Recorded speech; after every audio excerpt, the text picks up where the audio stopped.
Quando eu olho para o fluxo de caixa, eu inicialmente estou olhando para o passado, porque eu estou olhando para as entradas e saídas que aconteceram. Mas com o que eu vou mostrar para vocês a partir de agora, vai ser permitido que vocês façam para mim o que é algo espetacular na gestão do caixa. É projetar o caixa. Porque com base num histórico de dados, 1, 2, 3, 8 meses, um ano, você consegue projetar essas informações, porque tem contas que você sabe que elas vão acontecer de maneira recorrente. E se elas vão acontecer de maneira recorrente, você consegue projetar aquela despesa ou projetar aquela receita. E isso te dá um controle muito eficiente da gestão do teu caixa, das entradas e das saídas. Lá na frente eu vou explicar quais são os benefícios dessa projeção. Então, vamos começar aqui a compartilhar a nossa tela, que é essa que vocês vão ver aqui, um minutinho. Esse é o nosso material. Eu tenho certeza que vocês já estão enxergando. O nosso papel aqui é mentorá-los, é levá-los para um outro nível da gestão econômico-financeira. Ali embaixo você tem o meu Instagram, onde eu tenho muito conteúdo. Então, aqui você vai receber uma aula, e essa aula ela pode também estar baseada e sedimentada no conteúdo que eu tenho lá no meu Instagram, porque lá há bastante tempo eu já coloco muita coisa e certamente vai ajudar no maior entendimento do nosso fluxo de caixa. Legal? Então vamos avançar. Vamos para frente aqui para que a gente possa entender essa questão da gestão do fluxo de caixa. Então aqui tem um desenho muito interessante e o que que ele revela? O fluxo de caixa é uma linha do tempo e essa linha do tempo ela me permite identificar entradas, como vocês estão vendo aqui, entradas, ou seja, são entradas de dinheiro. Por isso que está em azul, porque é positivo. Eu estou recebendo dinheiro. E as saídas, que são as minhas contas, as despesas, tudo aquilo que eu tenho que desembolsar. E é assim que acontece nas empresas. Você tem saídas, entradas durante dias, semanas. Eu tomei o cuidado de mostrar para vocês, de construir algo de maneira visual, que vocês enxerguem o seguinte. Notem que e tem uma máxima que a gente usa na gestão em geral, aqui no nosso caso em especial, a gestão financeira, que é a diferença entre ver o filme e ver a fotografia. Quando você olha a foto de um fato econômico ou financeiro, no nosso caso aqui vamos olhar a foto do nosso caixa, a gente está olhando a foto do mês. Essa informação, ela é relativamente boa.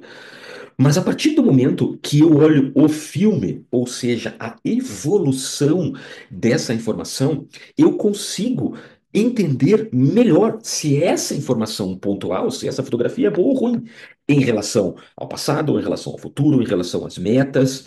Pode ser que seja uma informação muito boa. Mas eu não sei, eu preciso ter um histórico de dados. Então, essa é a primeira observação importante, que é a minha situação de caixa naquele mês, ela é boa ou ruim, desde que eu a compare em relação a uma meta, em relação ao passado ou em relação aos meses projetados. Isso é muito importante para que eu possa começar a extrair informações desse dado, que é o fluxo de caixa. Outra coisa importante é que, e eu tomei o cuidado para colocar, é que se vocês repararem, há uma repetição. Basicamente, o que acontece aqui em entradas e saídas, acontece aqui em entradas e saídas. Essa é uma tendência, essa é a base para que eu possa já começar a projetar o meu mês 3, porque eu sei o que vai acontecer aqui. Eu sei que essas entradas, elas se repetem, porque são muito provavelmente contas a receber dos meus clientes, porque eu tenho datas de recebimento e eu sei que eu vou ter aquele recurso entrando na minha conta. Assim como eu sei que eu tenho salários para pagar no quinto dia útil do mês, meus fornecedores, aluguéis, eu também tenho, eu sei, eu tenho conhecimento das minhas saídas. Então, a partir do momento que eu consigo fazer um mês um mês 2, um mês 3, um mês 4, e eu analisar essa evolução, esse filme, eu tenho um movimento histórico de dados. E certamente, se eu colocar isso nessa linha do tempo, mais de 80% eu posso garantir para vocês das movimentações estarão nessa projeção de fluxo de caixa. Ah, Darcísio, mas eu decidi fazer um investimento, decidi contratar um serviço, mas não é nada que foge ao teu controle. Ele pode até não estar aqui, mas a partir do momento que você decide, ele estará aqui na projeção do teu fluxo de caixa. Então, para que a gente tenha uma outra máxima, né? Para que a gente possa entender, olhar para o futuro e projetar o que vai acontecer no futuro, eu preciso entender um pouquinho do passado. Então, é basicamente isso o que é um fluxo de caixa. Mais para frente, nós vamos dar mais detalhes muito interessantes do que compõe esse fluxo de caixa. Muito bem. O grande desafio de se ter um fluxo de caixa é que você precisa é, construir, ter uma disciplina para que aquela informação seja alocada no lugar certo. Porque se você não acompanha o movimento das tuas entradas e saídas, dos teus boletos e notas fiscais, você nunca vai ter um relatório como um fluxo de caixa. É assim como a DRE, assim como o balanço. Então, a primeira coisa que eu preciso ter para alocar as contas, as despesas ou as receitas no lugar certo é um bom processo. E esse processo, que é o que nós vamos explicar aqui, ele precisa estar atrelado a um plano de contas. Quando a gente for olhar o fluxo de caixa na planilha, vocês vão entender o que é um plano de contas. E aí vai ficar muito fácil, porque se eu tenho um processo que me traz aquela receita ou aquela despesa de maneira precisa no meu plano de contas, a próxima informação é o meu fluxo de caixa, ou é o meu DRE. Ou seja, eu consigo ter um fluxo de caixa, eu consigo ter uma boa DRE se eu tenho um bom plano de contas que me diz para onde vão cada despesa e cada receita, e para isso eu tenho que ter um processo.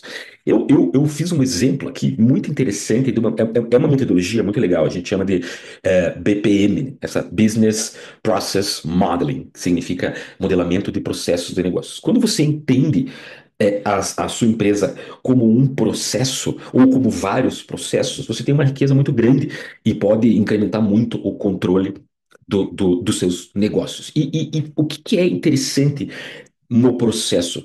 O processo é diferente de um procedimento, que é diferente de um projeto. É basicamente assim: um procedimento é algo que eu faço dentro da minha área, eu não preciso de nada.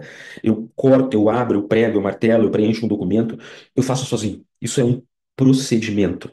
A ISO, que certifica as empresas, ela tem muitos procedimentos, né, que a gente chama de POPs, procedimento operacional padrão. Ou seja, eu recebo uma demanda, eu tenho que operar um procedimento, tenho que exercer um procedimento.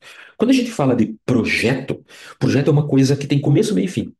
Então, eu preciso estruturar uma área de departamento pessoal na minha empresa. É um projeto. Começo, meio e eu entreguei, ele acaba. O processo, ele é algo constante, ele não tem fim. Ele é recorrente, ele vai acontecer.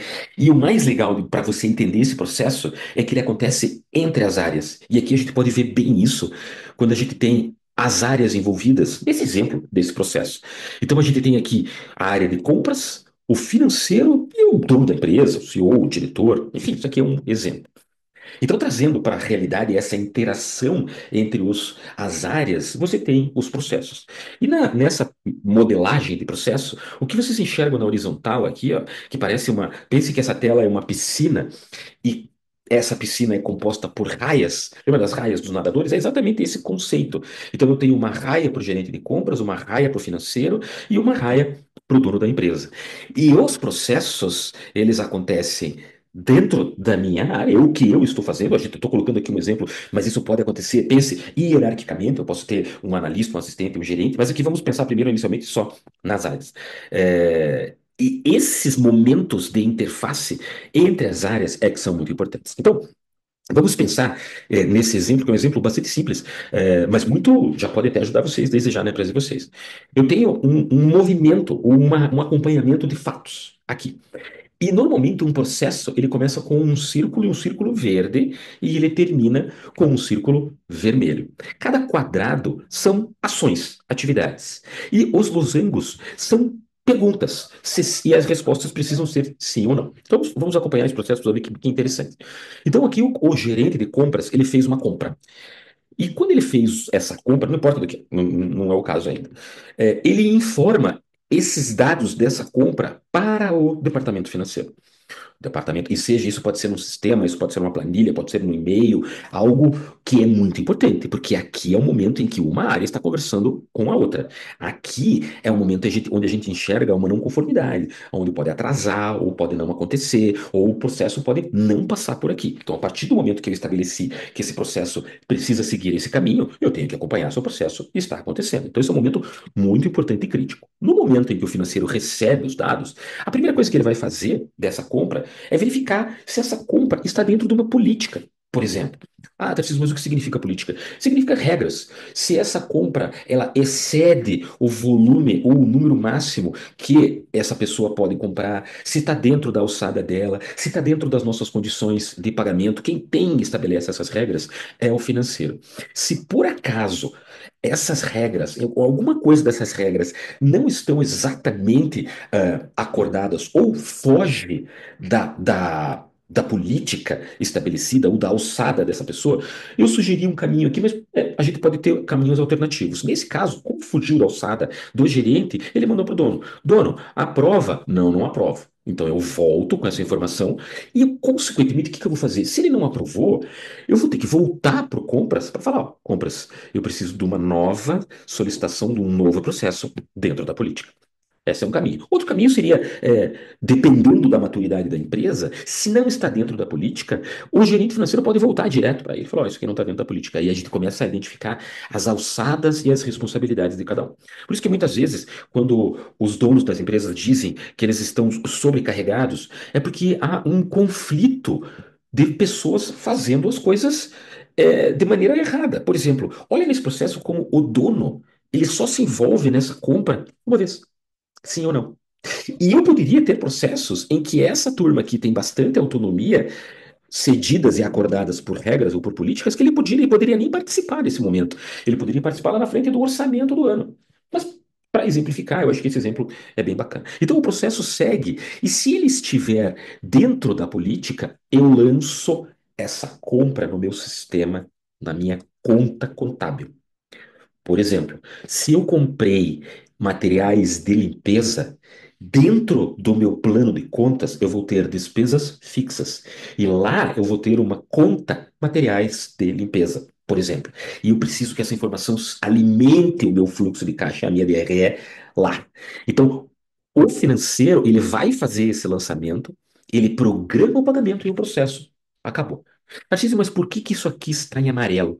Porque esse é o momento crucial para que, se eu quero fazer a gestão do fluxo de caixa, eu preciso que essa informação esteja ali, no lugar certo, na hora certa. Eu preciso lançar essa conta no lugar mais adequado possível que eu estabeleci para que eu possa ter uma informação lá na frente no meu relatório adequado. Muito cuidado com a criação do plano de contas, com aquilo que a gente chama diversos. Tente ao máximo não ter um plano de contas nomeado ou uma conta chamado diversos, porque vai acabar caindo muita coisa lá e depois você não vai ter como descobrir. Então, veja que legal, como a gente mistura as áreas da gestão. Para que eu possa ter um fluxo de caixa, eu envolvo várias pessoas dentro de um processo em que eu tenho que acompanhar muito de perto para que eu possa ter a informação do meu fluxo de caixa. As entradas acontecendo no lugar certo, as saídas acontecendo também no lugar certo.